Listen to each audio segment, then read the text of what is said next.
Okay, so this is chapter 3, system documentation technique. Yeah, there are three documentation techniques that you have to master them.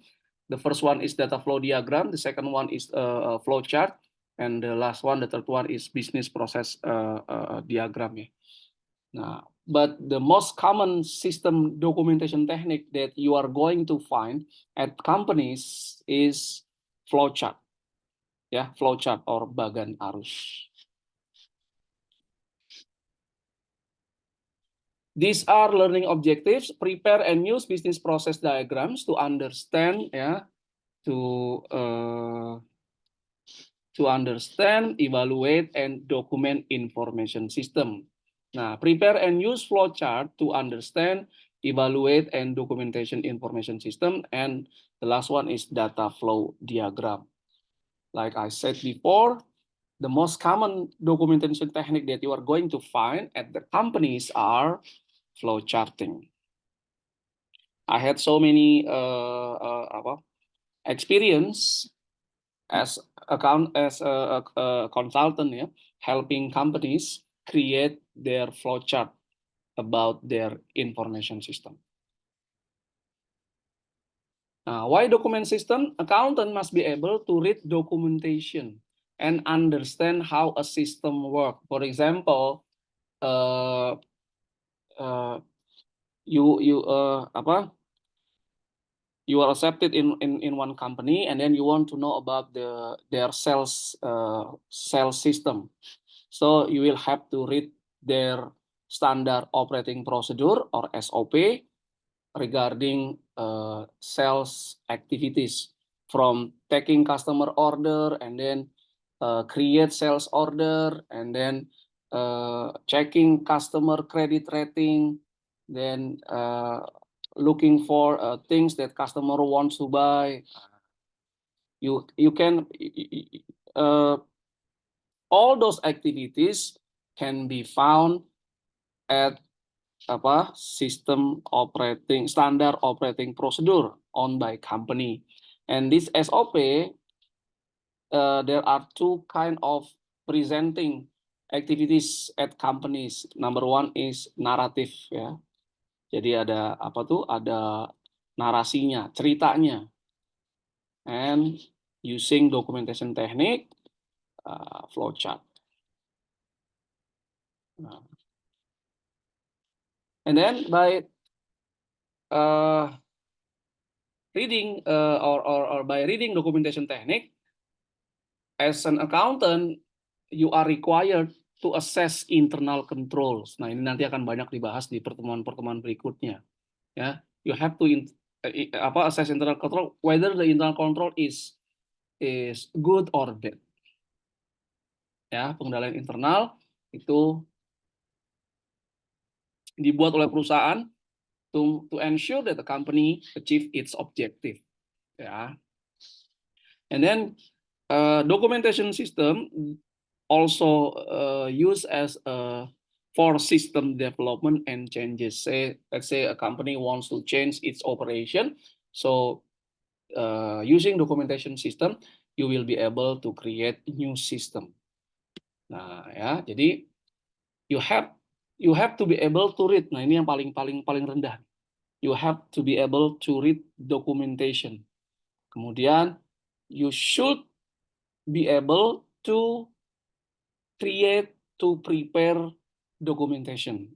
And then you will also have to assess internal control, whether it is sufficient enough or lack of internal controls. Ya, oke. Nah, business process diagram is visual way to represent the activities is in business process. Nah, ya, business process. Apa saja yang dilakukan ketika melakukan penjualan? Apa saja yang dilakukan ketika perusahaan melakukan pembelian? Nah, jadi misalnya pembelian, ya, atau purchasing started with a department or units in a company that needs things. So this unit will create what we call purchase requisition document, dokumen permintaan pembelian barang. So this purchase request document will be sent to purchasing department. Purchasing department responsible for making purchase, for buying things that company needs, ya. Yeah, okay. So after receiving purchase requisition document from units, purchasing department will look for supplier, and then it will create what we call purchase order. Nah, dokumen untuk pembelian. That purchase order will be sent to suppliers, company suppliers. Nah, kemudian suppliernya kirim barang, barangnya diperiksa oleh receiving department, and receiving department will create a document called receiving report.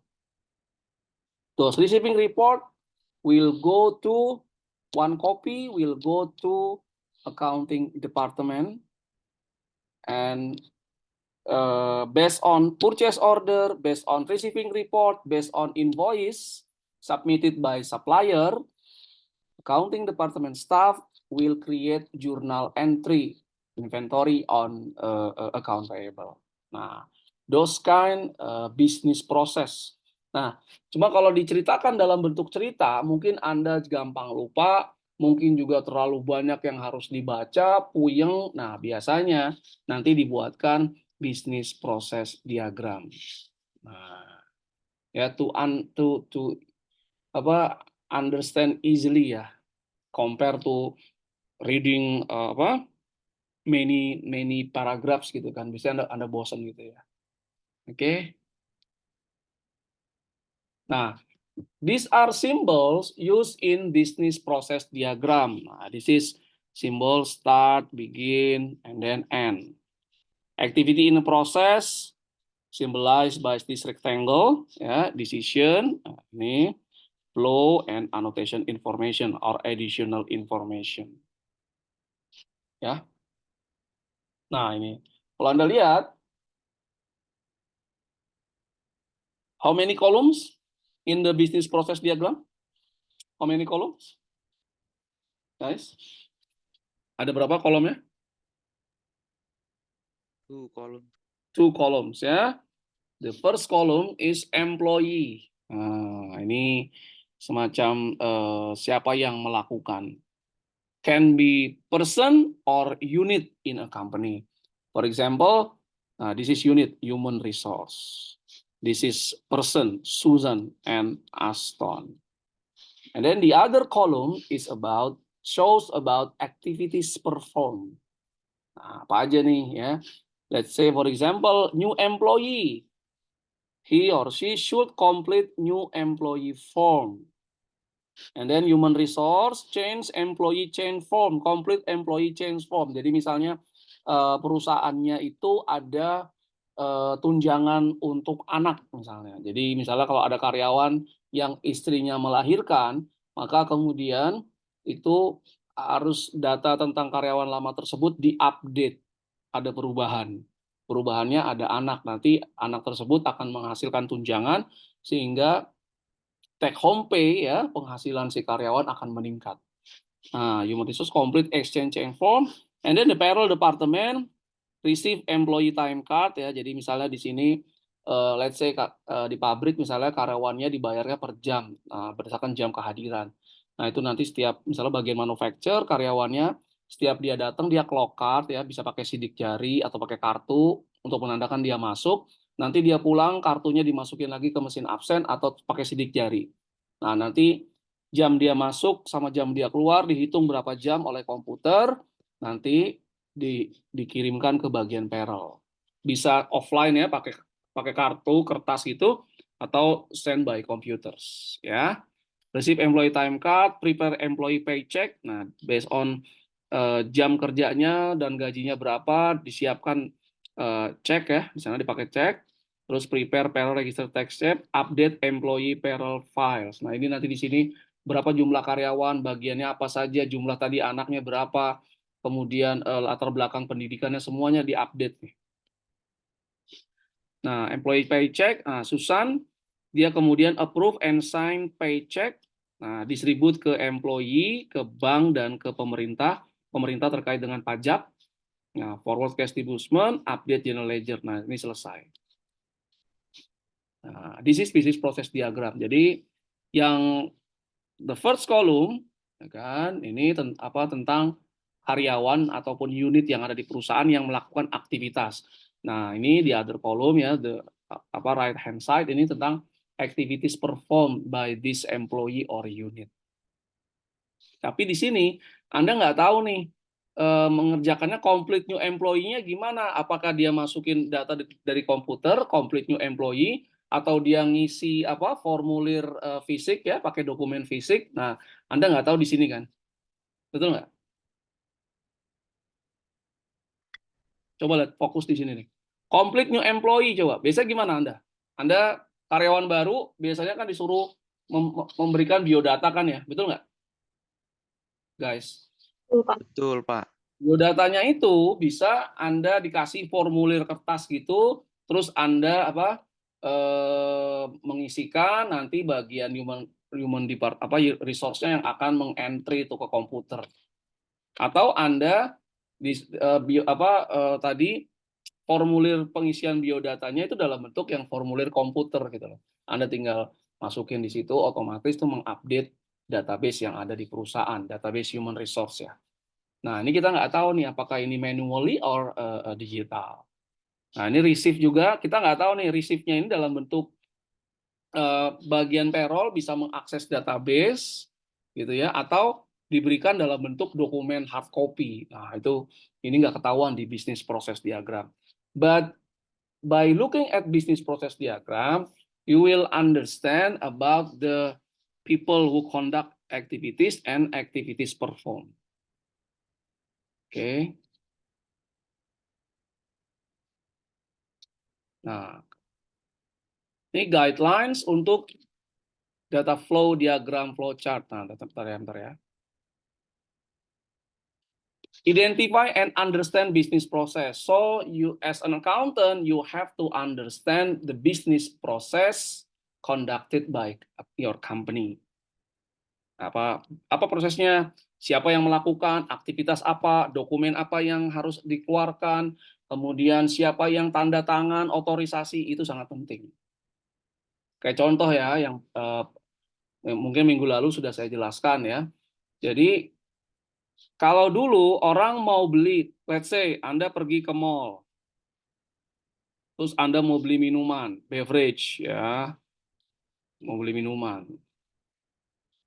Biasanya ke kasirnya Anda kasih apa? Uang kan?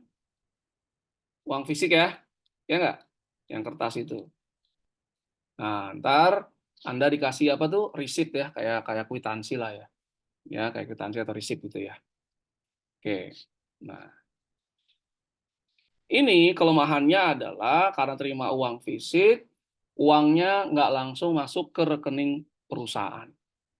There will be a delay ya, 1 or 2 days from cashier accept cash from customers and deposited in a bank. 2 days delay. Terus belum nanti kalau hilang dan segala macam. Itu kelemahannya. Oke, kemudian diganti dengan proses apa? Scan apa sekarang? Guys, kalau mau beli Anda? Scan kris. Oke. Simple kan ya? You don't have to carry your own cash ya kan? Takutnya ntar ditodong, di maling ya, dicuri gitu kan ya. You don't have to carry your your cash. You just scan the QRS. Nah, ini bagi perusahaan apa keuntungannya kira-kira? Otomatis apa? There will be no delays from accepting money from customer and then deposit it into the bank.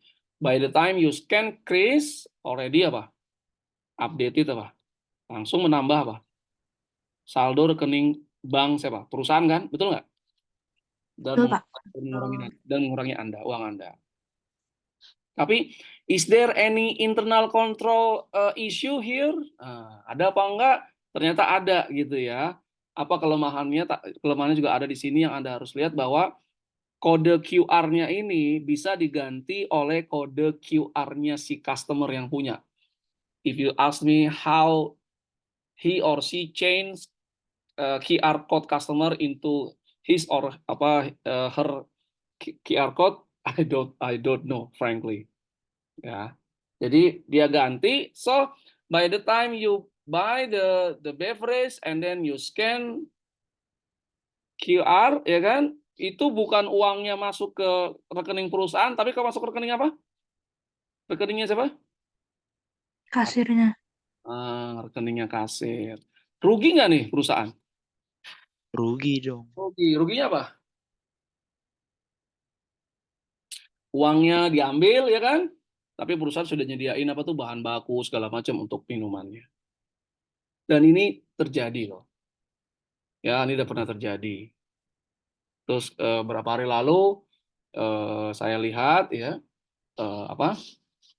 saya baca ya di salah satu media daring tuh ada kasir apotek yang berhasil mengambil uang perusahaan setiap hari dan dia bisa beli mobil, beli apa segala macam. Because there is lack of internal control in company business process. So you have to understand the business process. You have to be able to identify is there any lack of internal control in this company business process. Nah, itu penting banget. Nah, kayak saya waktu masuk di tempat saya itu yang nagih itu biasanya yang jual dan yang nagih sama satu orang ya, salesman. There is no separation activities between selling product and taking payment, receive payment from customer. Should be different people who sell the product and receive payment from customer. Harusnya gitu ya, tapi nggak dilakukan. Nah, itu sekarang sudah mudah. Dan saya buat pembayaran harus melalui rekening perusahaan.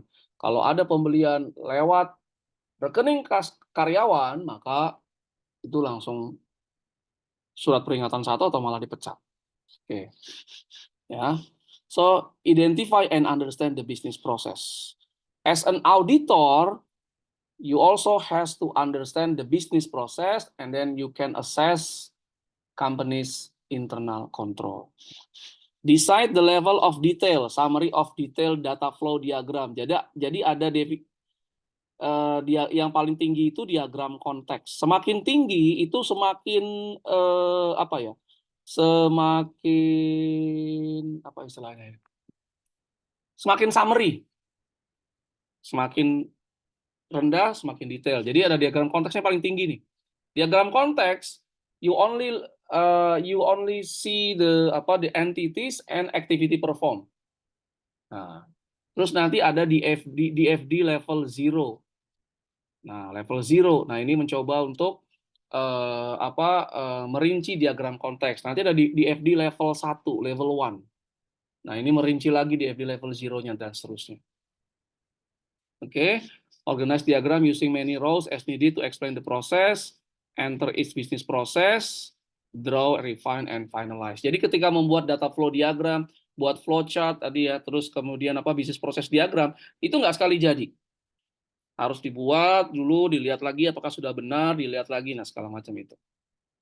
Nah, ini contoh nah, dia mudah ya. Jadi kalau data flow diagram, itu Anda hanya perlu menghafal ini. Empat simbol. Yang pertama, nah ini yang bujur sangkar ini adalah namanya entity.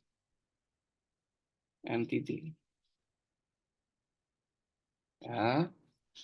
Kemudian simbol proses kegiatan atau yang apa aktivitas yang dilakukan itu adalah circle. Nah, ini activity atau proses. Activity. Ya. Penyimpanan bentuknya data storage. Data storage. Nah, ya. Kemudian flow-nya, nah ini arrow. Jadi simple. That's data flow diagram. Nah, sekarang coba lihat. Nah, flow chart ini juga adalah sistem dokumentasi. Documenting system ya. Nah, there are many symbols that you have to memorize ya, unfortunately in making flowchart. Nah, there are symbol for input and output, information activity, data storage. Kalau tadi data storage bentuknya apa? DFD cuman gimana? Tuh, cuman apa nih? 2 garis yang sejajar ya. Ini data storage. Ya. Mau bentuknya nanti penyimpanan dalam bentuk hard copy, digital, magnetic tape, database dan segala macam. Data storage di DFD cuman ini. Nah, kalau flowchart, nah, lihat di sini nih. Lihat di sini apa nih namanya nih? Coba lihat apa nih? Guys, apa? Storage apa? Storage Simbol. symbols. Lihat ya. Storage simbolnya pun beda-beda. Kalau bentuknya yang tabung seperti ini disimpan database di komputer perusahaan, ya, database di sistem komputernya. Kalau bentuknya nih magnetic tape ini biasanya nih bentuk ini dipakai untuk perusahaan-perusahaan yang datanya nih banyak, contoh kayak bank. Magnetic tape. Kalau yang disimpan itu dokumen apa hard copy, ya hard copy, oke, itu bentuknya seperti ini nih penyimpanannya. Nah ini N, ini ada juga nih maksudnya N apa? Kalau N ini dokumen papernya disimpan urut nomor, numerically. Kalau dia apa urut abjad, pakainya simbolnya namanya alfabet. Nah A. Kalau dia diurutkan berdasarkan tanggal terjadinya kronologis, dia pakainya D. Nah, ini penting ini ketika Anda buat. Jadi ketika Anda buat penyimpanannya in hard copy form, then you have to define whether you will you will keep your file according to numerically, alphabetically, or by date. Nah, itu dia. Nah, ini general ledger. Tuh beda. Nah, kalau di FD proses symbolized by apa? Circle only. Manually or computerized process symbolized in the FD only circle. But in flowchart, ya, there will be 2 kind of activities performed. Nah, manually you use this one, manual operation. Tapi kalau komputer yang mengerjakan bentuknya persegi panjang. Nah, ya, input data kalau pakai keyboard segala macam itu, ini pakai ini nih, simbolnya. Nah, habis diinput kan bisa dilihat di layar ya. Maka dia input sekaligus dilihat di layar, ini bentuk layarnya, komputer. Nah, ya jadi lebih banyak. Oke, sebelum ini saya akan buat ya, ini nggak ada di sini. Anda bisa cari di bukunya Accounting Information System by Gelinas ya. Gelinas. Ini lebih, menurut saya sih, masih lebih mudah memahami pembuatan flowchart. Gelinas Accounting Information System. Cuman saya udah lupa sekarang edisi berapa yang baru ya. Oke, lihat ya. Untuk membuat flowchart atau diagram, Anda perlu you have to identify entitasnya. There are 2 kind of entitas. Eksternal dan apa? Eksternal dan Internal. Internal. Nah, ini orang kadang-kadang mikirnya oh eksternal berarti pihak di luar perusahaan, internal di dalam. Enggak ya, enggak gitu kalau dalam DFD. Dalam DFD atau flowchart, internal entities adalah entitas yang apa ya? Dia memproses transaksi.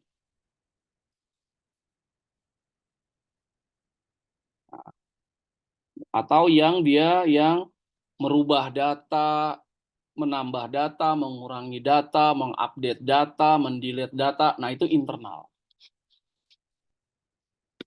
Internal. Eksternal adalah pihak yang tidak memproses data. Tidak memproses data. Ini dulu nih, ya, yang Anda harus ingat. Oke, jadi kalau dalam DFT, external entitas itu simbolnya adalah, nah ini tadi nih, segi panjang. Ini eksternal. Contoh misalnya, customer mau beli apa produk perusahaan, customernya kirim purchase order. Nanti bagian sales akan menerima purchase order dan dia akan membuat sales order. Berarti bagian salesnya apa tuh? Eksternal apa internal? Sales administration ya. Eksternal apa internal? Bagian salesnya. Eksternal. Hah? Enggak, internal. Ingat, memproses transaksi atau memproses data. Customer yang memberikan purchase order, yang memberikan dokumen purchase order, ini adalah external entitas. Sedangkan yang memproses data, itu tadi sistem sales administration staff-nya, yang terima purchase order, kemudian dia create sales order, dia kan berarti ketika create sales order, dia menambah data pembelian dari pelanggan. Nah, itu dia internal. Nah, kalau internal, itu bentuknya adalah kalau di FD itu bentuknya yang proses tadi. Nah, ini internal. Oh. Dipisahkan dulu nih. Jadi Anda harus bisa tahu mana eksternal, mana internal. Itu penting banget. Ya. Nah, kalau dalam flowchart itu internal akan jadi kolom. Nah, dia pakai kolom-kolom kalau flowchart nih, kolom nih. Katakan bagiannya adalah di bagian sales department, nanti ada bagian credit approval, ada bagian warehouse atau gudang. Ini mereka akan merubah data flowchart. Makanya mereka dalam bentuk kolom. Nah, coba nih misalnya, saya tanya ke Anda. Bagian keuangan kemudian membuatkan slip setoran ke bank. Staf bagian keuangan menyiapkan slip setoran ke bank dan uangnya. Kemudian uangnya diserahkan ke karyawan bagian pengiriman, dia ke bank terus ngasih distorin uang dan dikasih slip setorannya. Nah, sekarang staf keuangannya yang tadi buatin slip setoran segala macam itu eksternal atau internal? Internal, Pak. Kenapa internal? Karena dia memproses transaksi. Dia memproses ya, data. Oke. Terus bank yang nerima slip setoran? Bank yang nerima slip setoran? Kan dia terima slip setoran tuh. Eksternal atau internal? Banknya ikut proses data nggak di perusahaan? Enggak, eksternal. Berarti apa? eksternal. Eksternal. Jadi nanti kalau dalam data flow diagram, ini seperti ini nih. Create misalnya ya, create deposit slip. Nah, slip setoran. Oke. Terus pakai ini. Nah, ini nih, bank. Nah, eksternal kan bentuknya apa? Persegi panjang ya. Kenapa nggak ada? Harusnya create deposit slip ke karyawan dulu dong. Atau karyawan kirim ke bank. Kenapa nggak dibuat gambarnya ya? Coba ya, pelan-pelan ya. Bagian keuangan tadi apa? Menyiapkan apa? Slip setoran, berikut uangnya kan? Betul nggak? Ya. Ya, Pak. Terus kasih ke bagian kurirnya gitu kan. Nanti bagian kurirnya bawa ke bank. Kenapa nggak ada kurir di sini? Kenapa nggak ada kurir? Ini yang paling penting nih. Kadang-kadang sering pada salah nih, kapan mistake. Karena kurir nggak menerima atau memproses data, Pak. Good, karena kurir tidak memproses data. Jadi, yang dimasukkan dalam data flow diagram dan flowchart itu adalah orang-orang yang memproses apa? Data. Menambah data, mengurangi data, mengupdate data, mendelete data. Nah, itu semua. Jadi nggak ada kurir nih. Nah, ya, contoh lagi nih. Ini common mistake yang sering banget saya temukan ketika pada buat flowchart ya. Oke. Jadi kan setelah Ya, ini namanya sandwich. Ada istilah namanya sandwich rules ya. Jadi kalau ada dokumen ini bentuknya begini ya. Dokumen, nanti dia diproses. Nah, ini proses komputer ya. Maka harus keluar lagi dokumennya nih. Tuh. Ya, katakanlah dokumennya ada 2. Nah, ini 1, ini 2. Terus di sini diproses dan akhirnya create dokumen. Create dokumen lagi tambahan. Nah, berarti ada berapa dokumennya harusnya keluar? Ada berapa? Di dokumen 1, dokumen 2, terus dokumen apa? Yang baru nih 3.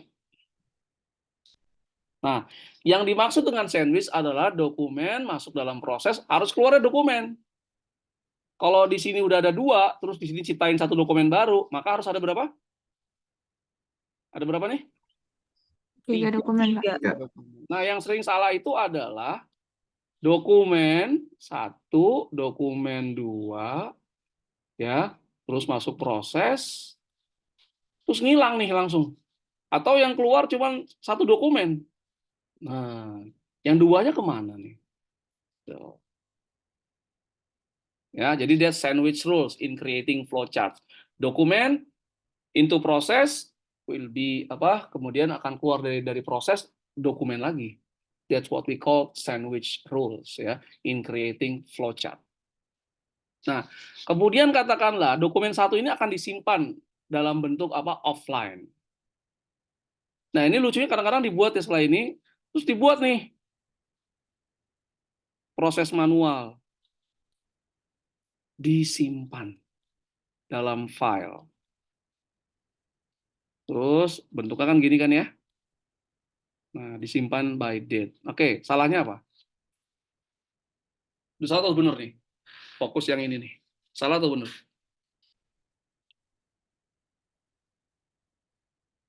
Guys, salah atau benar kira-kira? Come on.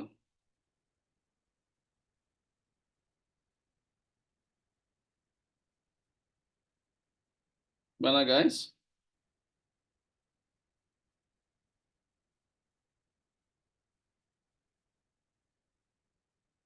Halo? Gimana?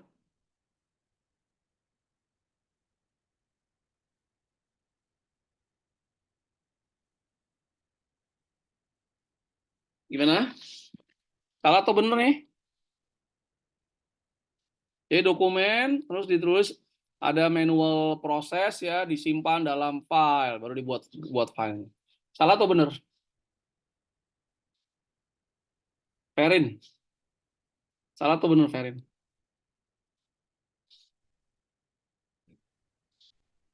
Nggak tahu, Pak. Kenapa nggak tahu?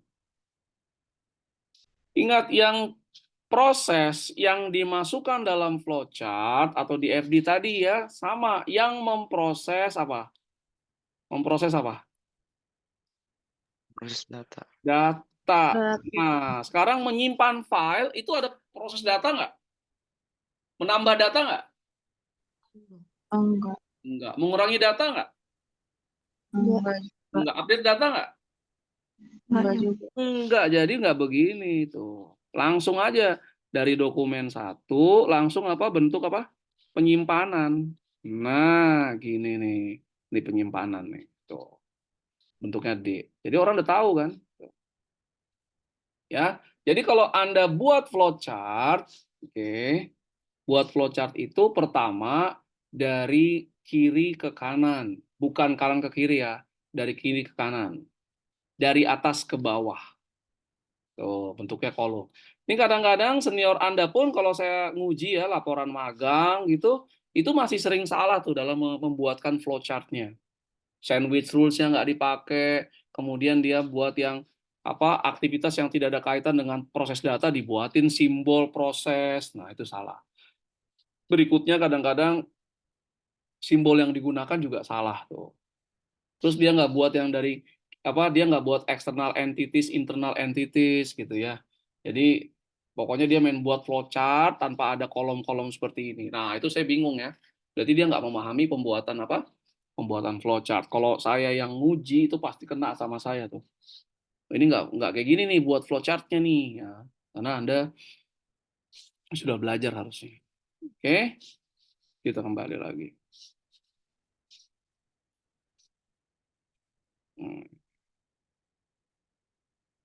Nah, ya ini tadi balik flowchart, data flow, decision step. Nah, kenapa flowchart yang bakal Anda sering temui? Karena nah ini easily captures control via decision point, show manual automated process. Jadi di flowchart itu more detail compare to data flow diagram. Jadi ketika misalnya proses update data, misalnya update data customer, ya, ini cuman gini aja nih di DFD nih, circle. Tapi kalau di flowchart update customernya itu detail. Ini update-nya manually atau computerized. Setelah update customer itu nanti ada dokumen apa, ada report apa yang di-create, siapa yang melakukan itu, ya, itu jelas di flowchart, ya. Oke. Nah, ini simbolnya Anda lihat tuh. Ini on page connector nih. Ini kan misalnya flowchart ya, ini page 1 nih. Nah, ini page 1. Misalnya dia setelah ini ada entitas-entitasnya gitu ya, apa aja bagian-bagian yang proses data. Nanti dia di sini mau beralih ke halaman 2, dibuat nanti ada konektor. Nah, ditulis halamannya 2, oh berarti kedua. Nah, atau A atau B terserah. Ya. Nah, types of flowchart, there are 3 types of flowchart. Document flowchart, show flow of documents and data for a process. Nah, useful in evaluating internal control. Jadi dokumennya ada berapa? Cukup nggak dokumennya? Dokumennya kemana aja? Disimpan di mana? Itu ada you can see on the document flowchart. Nah, ya, sistem depicts data processing cycle for a process. Ini dia bisa komputer nih. Ini program, sorry, illustrate the sequence of logic in the system process. Jadi Anda harus paham ini nih, minimal nih. Dokumen apa?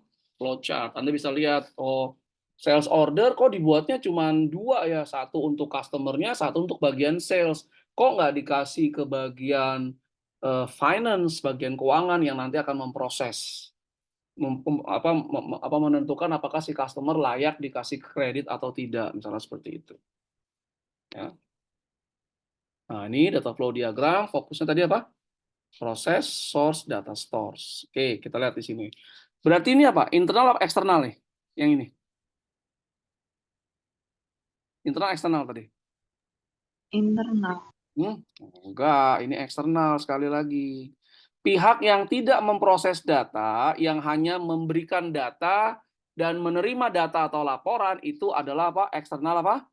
Entities. Ingat ya, ada 2. Jadi eksternal apa tadi? Dia fungsinya apa? External entities? Memproses data.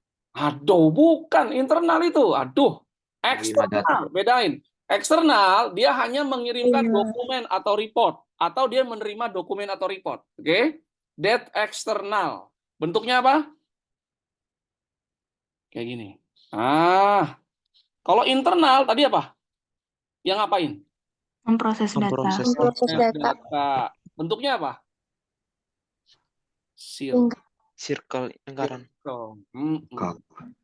Ya, jadi misalnya gini nih, apa ya? Bagian apa perusahaan? Dulu ya. Nih kita lihat dulu nih.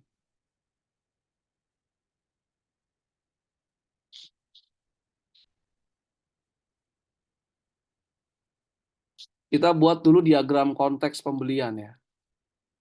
Diagram konteks ini untuk Anda nih. Ya, diagram konteks itu isinya hanya satu proses besar dan beberapa eksternal entitas. Jadi yang internal entity adalah bagian yang memproses data, dan kalau diagram konteks itu isinya hanya satu proses besar dan beberapa external entities. Oke, ingat ya, diagram apa ini?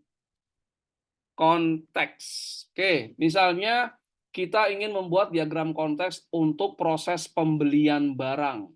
Perusahaan beli barang ke supplier, pembelian barang.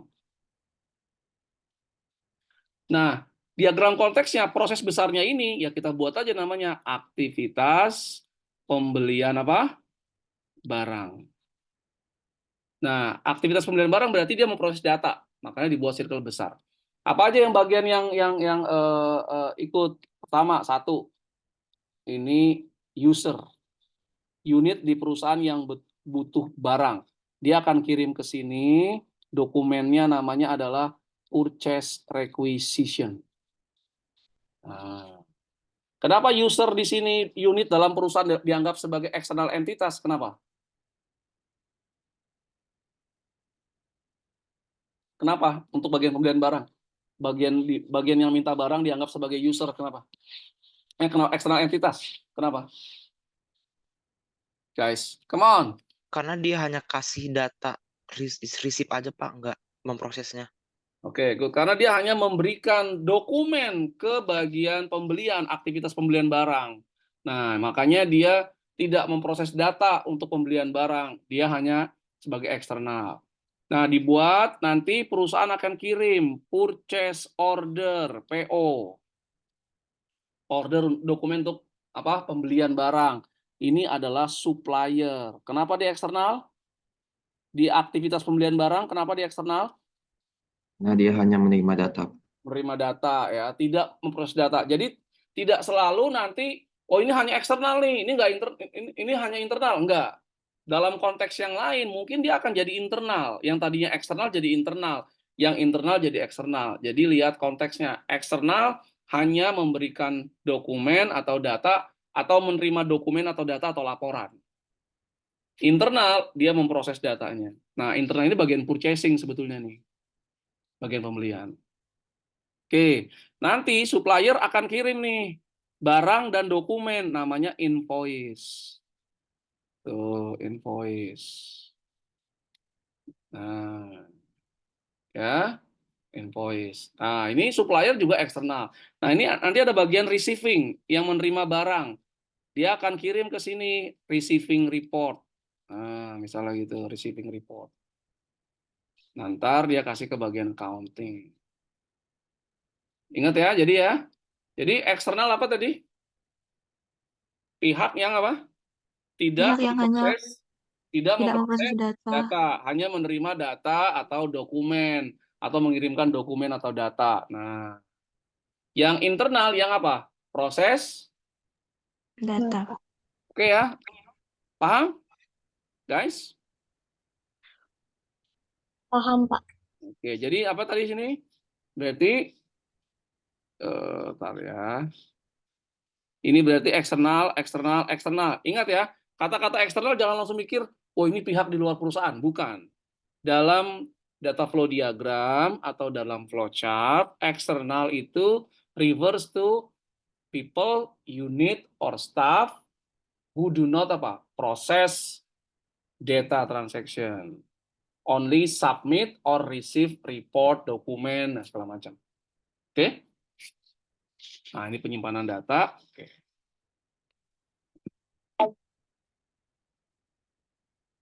Nah, ini basicnya Anda bisa baca nanti. Nah, tadi ya konteks diagram yang udah kita buat tadi. Jadi dari konteks diagram yang tadi satu jadi begini nanti. Nah, ya. Nah, ini harus ada proses nih. Jelas nih prosesnya apa? Update, edit, prepare, validate. Nah, harus jelas. Oke. Jadi Anda harus define dulu sebetulnya eksternal dan apa? Internal apa? Entities. Ya. Oke.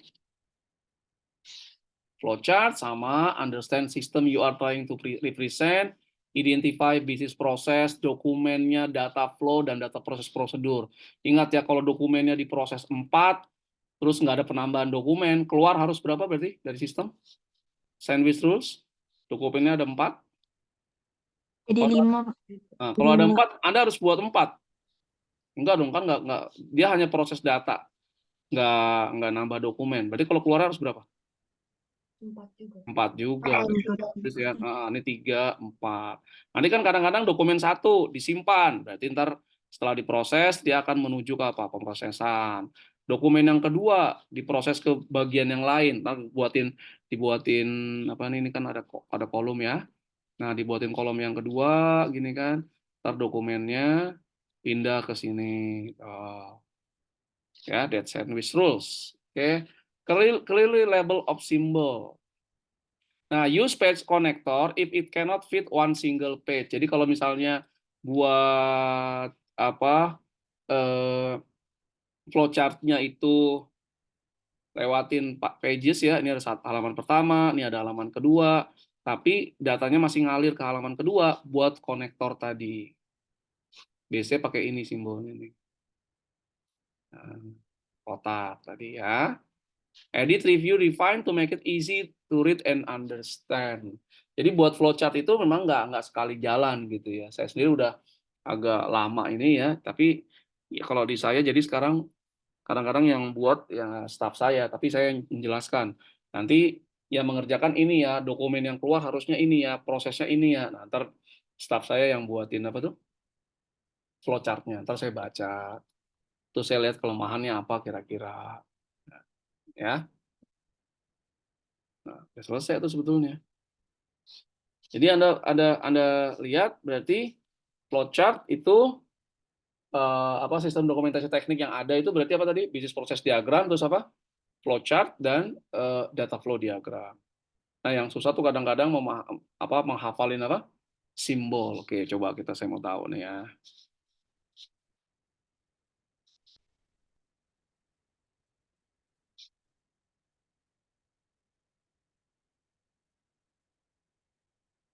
Fabian, ini simbol apa Fabian di flowchart?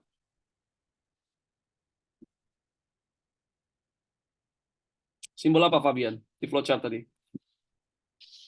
Itu Hmm. buat proses Ya, yang proses apa nih? Computerized atau manual? yang manual, Pak. Oke, good, yang manual. Good, oke ya. Terus yang lain nih saya panggil ya. Rafida, ini simbol apa Rafida di flowchart? Itu database, Pak. Ya, penyimpanan ya. Penyimpanan di mana? Database. Oke. Deborah, ini penyimpanan file manual, betul nggak? Simbolnya. Penyimpanan file secara manual, Deborah. Betul nggak? Sebentar, Pak. Masih ngeliat tuh. Nggak hafal soalnya. Betul apa salah kira-kira, Deborah? Hmm? Penyimpanan file secara manual di flowchart, betul apa salah? Salah. Salah. Kenapa salah? Seingat saya itu dia bentuknya kayak kotak gitu kalau manual. Oh, enggak dong. Itu Bukan kotak. komputer. Apa namanya, jajar gini. Audo. Trapesium. Salahnya apa nih Audo? Ini bukan penyimpanan file secara manual. Harusnya kebalik ya, Pak. Nah, kebalik ya. Begini nih penyimpanan manual nih. Nah, jangan salah ya. Nanti Anda ada tugas buatnya begini lagi. Waduh. Salah tuh. Oke. Ibnu, betul Ya, nggak nih Pak. prosesnya? Ah, ya, mengirim tagihan ke pelanggan. Betul nggak simbolnya ini? Mengirim tagihan ke pelanggan.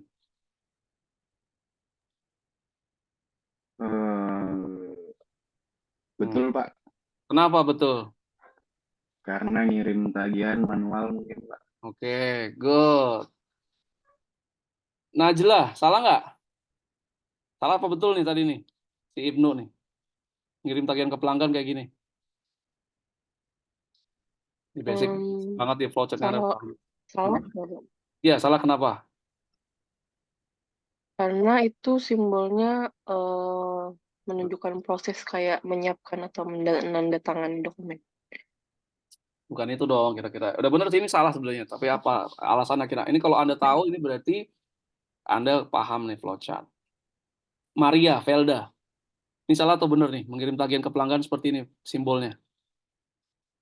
Salah nggak? Kenapa salahnya? Kalau yang kalau yang bentuk itu tuh artinya ada manual proses, sedangkan kalau mengirim tagihan nggak ada memproses data. Oke, good. Ingat ya, flowchart, data flow diagram yang dibuatin proses hanya yang apa tadi? Processing apa? Data, ya kan? Updating, deleting, adding. Nah, mengirim tagihan ke pelanggan ada nambah data nggak? Nambah data, ngurangi data, perbarui data, ada nggak? Ada nggak? Nggak ada. Ini bisa katakan ya, di print nih, prosesnya computerized, di print, diproses, di print sama komputer, jadinya apa? Dalam bentuk apa? Invoice-nya katakan ada 3. Nah, 2, ada 3. Nah, invoice yang ketiga itu dikirimkan ke pelanggan. Udah tinggal buatnya ini, tulis buat seperti ini. Bukan bulat ya, buat seperti ini, tulis pelanggan. Oh. Jadi secara nggak langsung, nggak perlu ada kata-kata dikirim tagihan ke pelanggan, dibuatin apa? Dibuatin apa? Simbol, nggak perlu ya. Kalau udah dibuat kayak gini nih, invoice dibuat seperti ini, akhirnya kita taunya apa? Invoice-nya sudah dikirim ke mana? Ke pelanggan. Ya, oke. Nah, lihat lagi nih, Patricia Pinkan, apa yang salah di sini? Dokumen, terus proses, terus berhenti. Apa yang salah, Pinkan? Harusnya ada outputnya sekali lagi ya Pak. Itu namanya apa tadi? Sandwich. Sandwich terus. Dokumen, proses, keluar apa? Dokumen. Nah, ingat ya, ini basic dalam flowchart atau DFD. Oke, Adian. External entitas berarti apa? Entitas yang apa? Data flow diagram atau flowchart. External entitas yang Dia yang enggak memproses itu, Pak. apa? Data. Yang tidak memproses datanya ya. Tidak memproses data. Nah. Oke, ya. Jadi bentar dulu ya.